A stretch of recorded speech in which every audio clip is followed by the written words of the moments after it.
Time has expired. Before I recognize Mr. Davis, I want to put in the record a statement from the Special Inspector General in Iraq from July '04 that indicates that the security guards and 2 helicopters for Bremer, sole source directed, the security for Inner Ring Republican Presidential Compound Al-Rashid Hotel, sole source, the security for Al-Rashid Hotel, sole source, to Blackwater. Reserve my right to object. Would the gentleman say was that under the Bremer or after Bremer?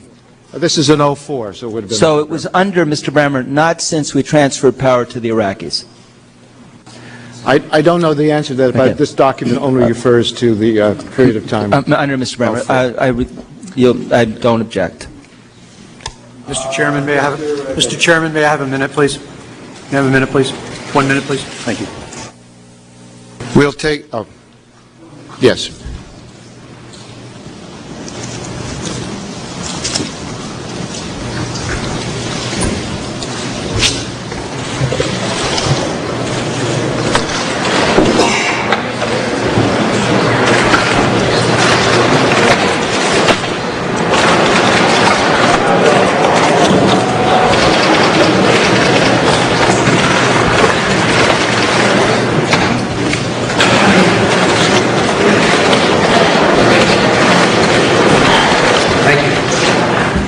Thank you, sir.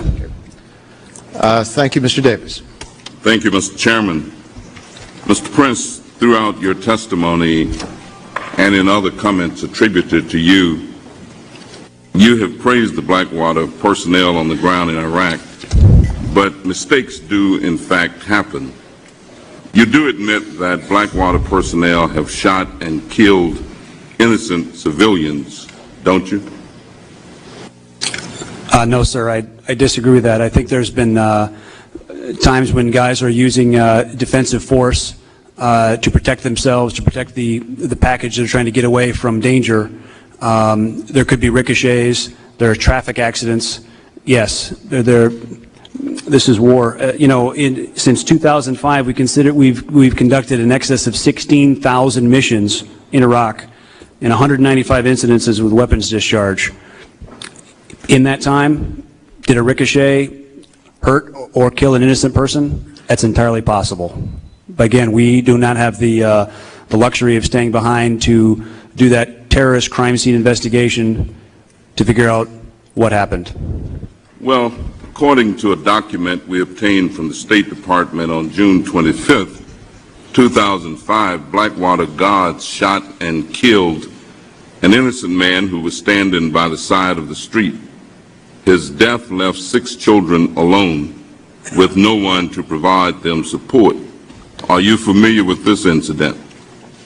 I'm somewhat familiar with that incident. I believe what happened, there was a car bomb, or a potential car bomb, had rapidly approached our convoy.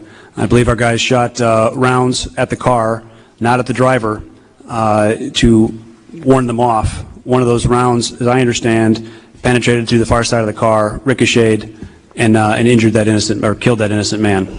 Well, again, go ahead, sir. According to the State Department document, this was a case, and I'm quoting, involving the PSD personnel who failed to report the shooting, covered it up, and subsequently were removed from Al-Hilal. The State Department described the death as, and I quote, the random death of an innocent Iraqi.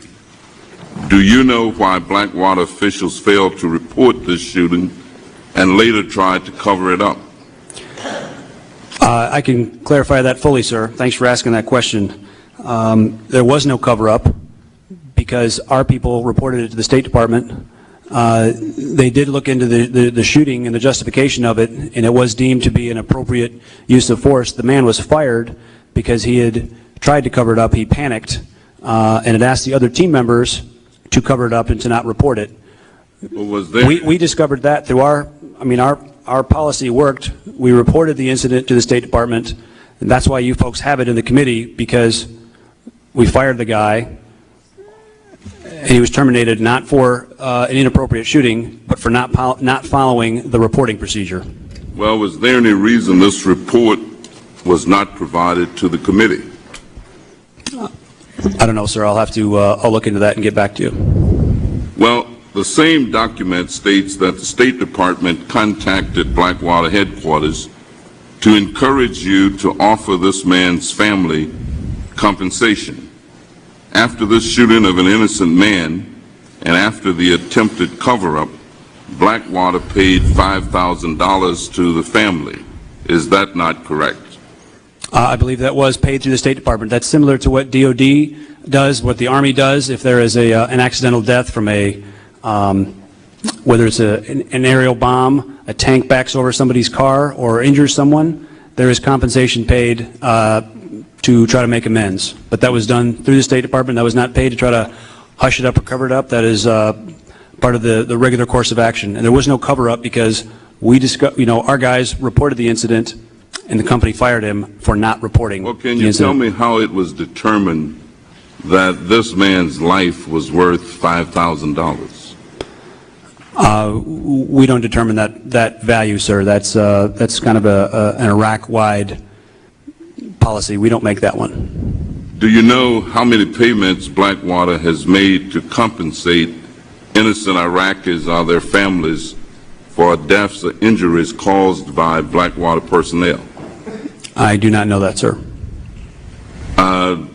Do you know what the total value of those payments might be? No, sir. Could you supply the committee with that information? Yes, sir. I'll make sure we get it back to you. Thank you very much. And Mr. Chairman, what I'm concerned about is the lack of accountability. If one of our soldiers shoots an innocent Iraqi, he or she can face a military court-martial. But when a Blackwater guard does this, the State Department helps arrange a payout to make the problem go away. This seems to be a double standard, and it's causing all kinds of problems in Iraq. Gentleman's time has expired. Mr.